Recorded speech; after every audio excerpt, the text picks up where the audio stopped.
The smell of smoke woke me up at 2 a.m. I jumped out of bed and ran to the window. My heart nearly stopped. My grandfather's vintage John Deere tractor was on fire, flames reaching toward the night sky. This wasn't an accident, this was a war I never asked for when I bought this place just 3 months ago. Let me back up. My name is Sam Taylor. After 15 years working in the city, I finally saved enough to buy my dream home, a small farmhouse on 5 acres at the edge of Oakridge Estates. The house needed work, but the land was perfect for the hobby farm I dreamed about since I was a kid. And that green and yellow 1952 John Deere tractor, it was my grandfather's pride and joy, passed down to me when he died last year. The very first day after moving in, I found a fancy envelope stuck to my front door. Inside was a letter printed on thick paper with gold lettering: welcome to Oakridge Estates Homeowners Association membership, required annual dues $500. I laughed and tossed it in the trash. My property wasn't part of their fancy development. I had the property maps and records to prove it. My land was here long before they built their cookie-cutter houses with perfect lawns. That's when I first met Karen Wilkins. She marched up my gravel driveway wearing a bright pink tracksuit and diamond earrings big enough to see from space. You must be the new neighbor, she said with a smile that didn't reach her eyes. I'm Karen Wilkins, president of the Oakridge Estates HOA. I introduced myself and offered her some fresh lemonade. She ignored it. I noticed you haven't sent in your membership form, she said, looking past me at my tractor parked near the barn. Her nose wrinkled like she smelled something bad, and that farm equipment is a clear violation of our community standards. I tried to be nice. This property isn't actually part of Oakridge Estates, I explained. It was my grandfather's farm before your development even existed. I have all the paperwork. Karen's fake smile disappeared. Every property in this zip code is part of our association, she snapped. That eyesore needs to be removed immediately. It's bringing down proper Y values. After she left, I called the county office and double-checked my deed. Just as I thought my property was completely exempt from HOA rules, I sent Karen a polite email with copies of the documents. The next morning, I found my mailbox stuffed with violation notices, not just for the tractor, but for my vegetable garden, the chicken coop I was building, and even the color of my mailbox. Each notice threatened fines of $100 per day. My neighbor on the other side, Bill Johnson, came over that afternoon. Watch out for Karen, he warned. She's on a power trip since getting elected last month. Ran on a platform of cleaning up the neighborhood and protecting property values. She's already forced 3 families to move over the next 2 weeks. Things got worse. Karen and her HOA buddies drove by my house, constantly taking pictures of my property. They left more notices. Someone called animal control about my chickens, even though I had all the proper permits. The officer who showed up just rolled his eyes when I explained about Karen. Not surprised, he said. We get calls from that HOA all the time. I tried reasoning with them at their monthly meeting. I brought my property documents, maps, and even a letter from my lawyer explaining that my farm was exempt from their rules. Karen cut me off after 2 minutes. Rules are rules, she said, no exceptions. That evening, my old college roommate Jamal called. We hadn't spoken in months, so it was great to catch up. He'd just gotten a big promotion in Washington, D.C. I can't say much over the phone, he said, sounding excited, but I'm working on a special agricultural project now. The president himself is backing it. It's about food security and new farming methods. We need a test site outside the city, but close enough for officials to visit easily. Your place would be perfect. I was about to tell him about my HOA troubles when I smelled smoke. Looking out the window, I saw the orange glow of flames.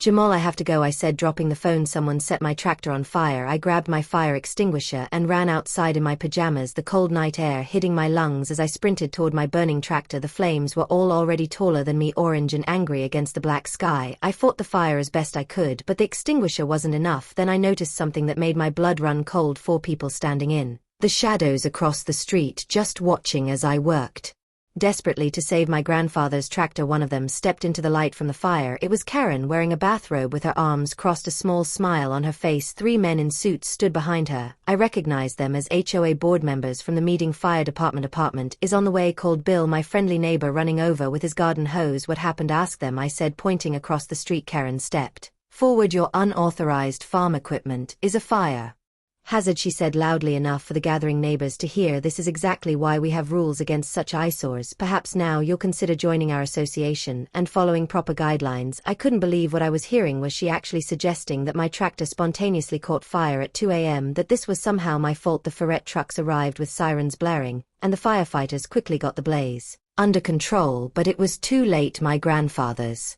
Tractor was a blackened shell. I sat on the ground covered in soot watching as Chief Martinez examined the scene. This wasn't an accident, he said quietly, kneeling beside the tractor. I can smell accelerant gasoline. Maybe Officer Rodriguez arrived next and took my statement while looking around the property. Any idea who might have done this? He asked. I glanced across the street where Karen and her HOA friends were still watching, now trying to look concerned as neighbors gathered around. I have some suspicions, I said, and I might have proof. After the mailbox vandalism last week, I'd installed security cameras around my property, something Karen didn't know. I led Officer Rodriguez inside to my computer and pulled up the footage. The video was crystal clear, even in night vision. Two men in uniforms that said Oakridge Maintenance approached my tractor just after midnight. They placed yellow stickers on it that read violation, and then one of them pulled out a gas can. We'll just scare him a little, the man said clearly. Karen wants this thing gone by morning. The second man looked nervous. She said to tag it, not torch it. Mike, just a small fire. The first guy said, pouring liquid around the tires. It'll smoke up. He'll call the fire department, and by tomorrow he'll be begging to follow the rules. Officer Rodriguez watched the footage twice, his face getting darker each time. This is serious, he said. Arson, destruction of property, conspiracy. He called for backup, and within minutes 3 police cars arrived. I watched from my front porch as Officer Rodriguez confronted Karen and the HOA board members, showing them stills from my security footage on his tablet. Karen's face turned white. The man I recognized as the HOA treasurer tried to walk away, but another officer stopped him. They were just supposed to tag it for removal, Karen said loudly. The accelerant must have been an accident. That admission was all Officer Rodriguez needed. I watched in shock as Karen and 2 of the board members were handcuffed and escorted to the police cars. Karen twisted her head toward me as they led her away. This isn't over, she shouted, her face red with rage. That monstrosity violates our community standards. You'll never win against the association. As the police cars drove away, neighbors I'd never met came over to offer support. Bill brought coffee for everyone. An older lady named Rose told me she'd had her garden gnomes confiscated by the HOA last summer. A young couple said Karen had fined them $500 for having a swing set that was 2 in taller than regulation. She's been terrorizing this neighborhood for months, Bill explained. Nobody's had the guts to stand up to her until now. By sunrise my yard was full of neighbors offering to help clean up. Someone brought donuts. 3 different people offered to lend me farm equipment. A local reporter showed up after hearing about the incident on the police scanner. I was exhausted but grateful for the support when my phone buzzed with a text from Jamal. Just talked to Puss about our project. He's flying in tomorrow to see your place. Don't tell anyone this is classified. I stared at the message in disbelief. The President of the United States was coming to my farm tomorrow. I looked around at my burned tractor, the fire damage, the neighbors, the reporter taking pictures. How could I possibly host the president here? And what would happen when Karen made bail? I had a feeling she wasn't the type to give up easily. What had started as simple neighborhood harassment had just collided head-on with matters of national security. I woke up to the sound of car doors slamming at 5:30 a.m. Men and women in dark suits were walking around my yard. My burned tractor still sat sadly in the field, a black reminder of what the HO had done. Mr. Mitchell, a tall woman with short hair, knocked on my door. I'm Agent Collins with the Secret Service. We need to secure your property immediately. My jaw dropped. Secret Service? Is this about the tractor fire? Agent Collins shook her head. No. So this is about your visitor today. President Thompson will be here in 3 hours. We need to make sure everything is safe. My phone buzzed. It was Jamal. Sorry about the early wake up. Couldn't warn you about security protocol. Be ready by 8. I rushed to get dressed as more black SUVs arrived. Agents with dogs walked the perimeter of my land. Others set up metal detectors near my driveway. One team checked under my porch with mirrors. We have a situation, Agent Collins said, looking through binoculars. There's a gathering at your property line. I grabbed the binoculars. Karen stood with at least 15 neighbors holding signs, no farms in Oakridge, and join hoe or leave and protect our property values. She made bail already. I was shocked. There's a restraining order against her. She's staying exactly 100 feet from your property line, Agent Collins explained. Technically legal. She spoke into her wrist microphone. Team B, monitor the crowd. Any movement toward the property, shut it down. I reached for the folder on my kitchen counter. Agent Collins, you should see these. I handed her my property records and survey maps. My land was here 50 years before their development. They've been harassing me because I won't join their HOA, but my property is legally exempt. Agent Collins flipped through the documents. Smart of you to keep these handy. Mind if I make copies? As she scanned the papers, I heard helicopter sounds growing louder. A sleek black helicopter dropped lower, then landed in my east field. There early, Agent Collins muttered, hurrying outside. The door opened and Jamal stepped out first wearing a suit I'd never seen him in before. Then President Thompson himself emerged smiling and waving. My heart raced. The President of the United States was walking toward my farmhouse. "So you're the famous holdout farmer." President Thompson shook my hand firmly. "Jamal has told me all about your situation, and about that beautiful John Deere. Where is it?" My stomach sank as I pointed to the charred remains. "That's what's left of it, sir. The HOA." The President's smile vanished. I was briefed about the arson on the way. "Terrible business." He turned to an aide. "Make sure the Justice Department looks into this. Arson is a federal crime when it involves a presidential project site." Cameras flashed as the president walked the property. News crews had somehow gotten wind of the visit. The protesters at the edge of my land had gone quiet, staring in disbelief. "This land is perfect," the president announced, gesturing widely. "The elevation, the soil quality, the water access, exactly what we need for our food security initiative. These 5 acres will become America's first presidential vertical farming research facility." I hadn't even agreed yet, but I wasn't about to correct the president on national television. Sir, Karen pushed past a Secret Service agent, almost reaching us before being stopped. "This man is violating our community standards. His tractor was an eyesore. We've been trying to enforce." The president interrupted. "You must be from the homeowners association." His voice was suddenly cold. "Let me be clear. Interfering with the Presidential Agricultural Security Project is a federal offense, and arson, that's a minimum 10-year sentence." Karen's face turned white. "Arson? No, that was just supposed to be a warning. They weren't supposed to actually." Agent Collins stepped forward. "Ma'am, are you admitting to conspiracy to commit arson?" Karen realized her mistake too late as agents led her away. She shouted, "This isn't just about an ugly tractor. You don't understand what's really happening here." The crowd of neighbors quickly broke apart, hurrying back to their homes as news cameras swung their way. The president toured my barn and fields, while experts took soil samples. I noticed Jamal hanging back, looking worried. When I caught his eye, he motioned for me to join him. "There's something you should know," he whispered. "This isn't just about farming. We've discovered technology that could solve world hunger, but powerful people want to stop it. Your property is perfect because it's not on anyone's radar." Just then Agent Collins interrupted us. "Sir, we have an unauthorized drone overhead." The president's security team immediately formed a protective circle around him, rushing him toward the helicopter. As they hurried away, I looked up. The small drone hovered, its camera pointed directly at me, who was watching. And what had I just got myself into? The police released Karen with an ankle monitor, but my problems were just beginning. Strange cars drove slowly past my house. My mail started arriving.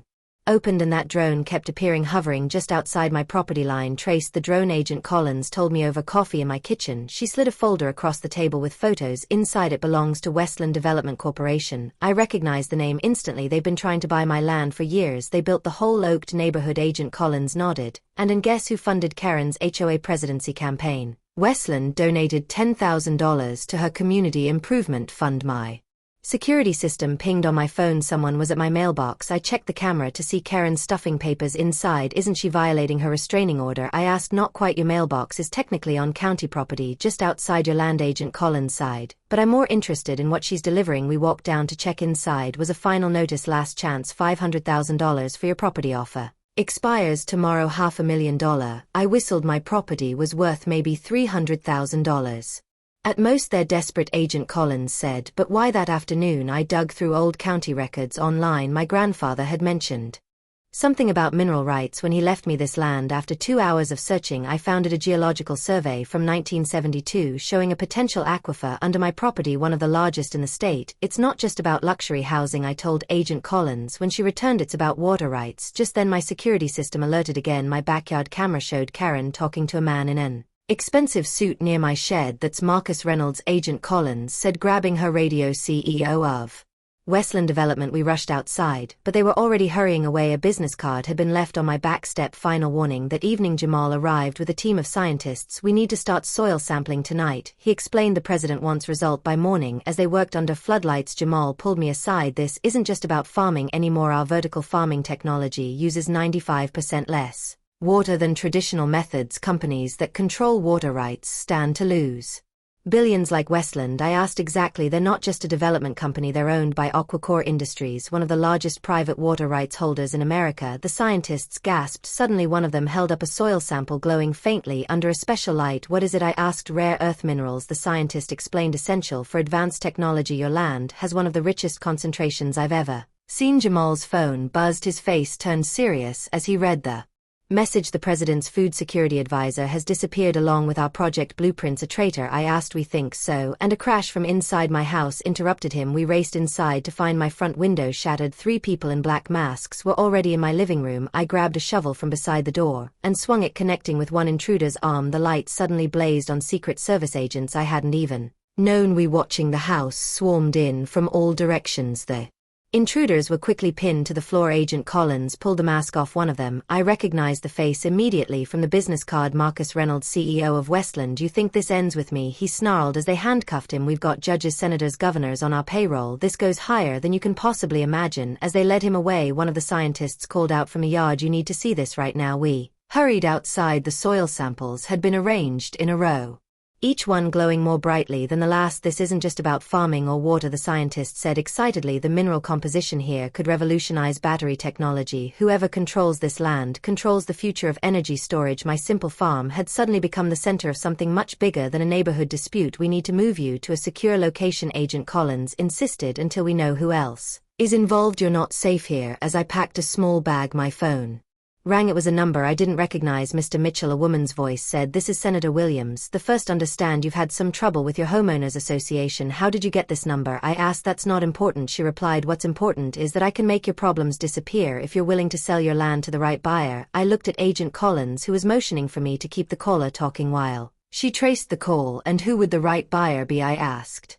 The senator laughed softly. Let's just say friends of mine who understand the true value of what lies beneath your little farm. $1 billion cash tonight. My hands shook. $1 billion for my 5 acres. I'll need to think about it, I stalled. Don't think too long, she warned. Not everyone trying to acquire your property will be making such generous offers. The call ended. Agent Collins looked up from a tracking device. The call came from Westland Development Headquarters. We've got her. As we rushed to the waiting SUV, Jamal's phone rang. His face went pale as he listened. What is it? I asked as we sped away from my farm. The missing advisor, he whispered. They found him. He's dead. You won't believe what I found in Marcus Reynolds's phone, Agent Collins said, rushing into my kitchen at 5 a.m. He has text messages with someone called the commissioner about stopping the president's farming project at all costs. I almost spilled my coffee. The break-in at my house wasn't just about scaring me away. These people were willing to do anything to stop our vertical farming project. We need to set a trap, I said, spreading out my property maps on the table. And I know exactly how to do it. Agent Collins looked doubtful, but called Jamal. Within an hour we had a plan. We would leak fake news that the president was coming back to sign special papers at my farm that would star